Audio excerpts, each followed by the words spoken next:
vehicle that allows me to do things. First of all, it is a necessity in the world that I live in. Period. And so no matter how much I don't let it force me. Well, I'm gonna rephrase what I was about to say. Mhm. Money is a necessity, and so I am forced to work to get some because I can't pay AT&T in my good intentions or some bars. So I wouldn't be able to talk to you on this phone. I have to be able to just to operate in my society. I need it. What I Mhm. also like money for is that it allows me two-parter. Uh, when I've had money to the point where I felt that I was financially okay for a year. If I didn't work for a year, I'd be okay. That that's having maybe $100,000 in the bank. In those points in life, it gives you less stress. That is part of the stress that we live with every day. If I get sick, if I was really fucked up for 2 months, would I be able to have insurance or what would happen with my family? Would I be able to pay my rent or my mortgage? And so money it gives you the peace of mind, the security of knowing I can do what I need to do. Then if you extend it past that, money goes into, for me, it's always been I can invest in things and people who I care about, whatever that is. Uh, like if for my mother's birthday, if I would like to buy her a steak dinner, I'm not pinching pennies and saying, "Damn, man, I can't." It feels great to be able to do things for people you love or like, or just even people you don't know. Just to do a gesture like, "Hey, here, man, I'm glad I could help." Um, and then with that also to expend it to make money for you. You need capital. I keep quoting my homeboy, but you need capital to capitalize, to be able to invest in yourself, to say I have a good idea, or you and I have an idea, and how do we expand it? Oh, we need a somebody to paint this mural.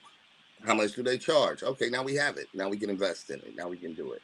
And ultimately for me, that capital, I want land.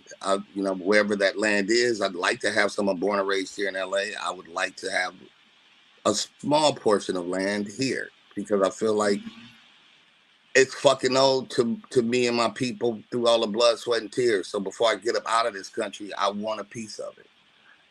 I these niggas running around here owning this land. I always remind people that William H. Compton was a white guy and Compton was a suburb. Those families still collect money. Even if you own the house, they own the land. I want some of this fucking land. And that's what money affords you. Because they came and stole stuff and had charters from England and just said, hey, you land over here, William Penn, now Pennsylvania. You know what I'm saying? He got a whole Mhm. state. How much of that land does his family still own? Their last name is probably not Penn anymore. You know what I'm saying? But it doesn't matter. Mhm. They're still collecting royalties off of the land. And Mhm. so that's wealth. End of the day, money is how we measure wealth because money ends up being how you can transition from gold to diamond to food to luxury to land, whatever. I asked that question because, and I'm glad you responded on that. Um, but I asked that question because for most of us, may not be you or I, but this podcast is to speak to those who are still in the mindset of the hood mentality. A lot of us, particularly men, without purpose, number one, we tend to believe that we don't know who we are without money. Like, what is it? Who are you when your account is overdrafted? Do you feel that much less of yourself? Or are you still that same man walking with that same bob and think you still that same dude that can pull that same dime piece Right, that if you had it or without it? Like, are you still that dude? right, right, You see, if you know your purpose, money is exactly what you said. It's the tool to help you to fulfill the purpose. But if Right. you fall off and something happens, you make a bad investment, a wrong move, the wrong turn at this point, are you still that same person? Right. You follow me? So, 100%. 100%. and then again, moonwalking, back into the previous question, that woman got to understand the same thing.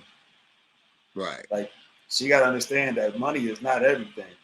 His character, the person that he is, how good he is to me, how good he is to our children, how good he is to the family, how good of a person he is to the stranger on the street that he bought a sandwich yesterday because he was hungry. Like, that is what the wealth is.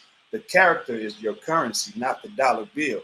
The dollar bill is a thing on earth that you just need to do what you said: pay rent, do these things, physical things, pay AT&T, leave Verizon, like do the things that you got to pay, right? But if I'm broke or if I got commas, I'm still the same Jasir. Right. I can Right. always replace money. I can't normally always replace a friendship I destroyed with my character or a Right. business transaction that I destroyed with my character. I can't always replace that. But if I keep my character straight, I'm gonna get that back. Right. These cowards taking shots, but really they pump faking. They know when I ain't joking, leave Mike smoking like bacon on my revolutionary, like I was born Haitian. Taking back what they took mine, calling book mine, that a clan. Grandstand on Crenshaw, Slauson, watch them boys in the hood bust, throw your noose in the coffin with you. Get the picture, Jim Crow ain't coming back.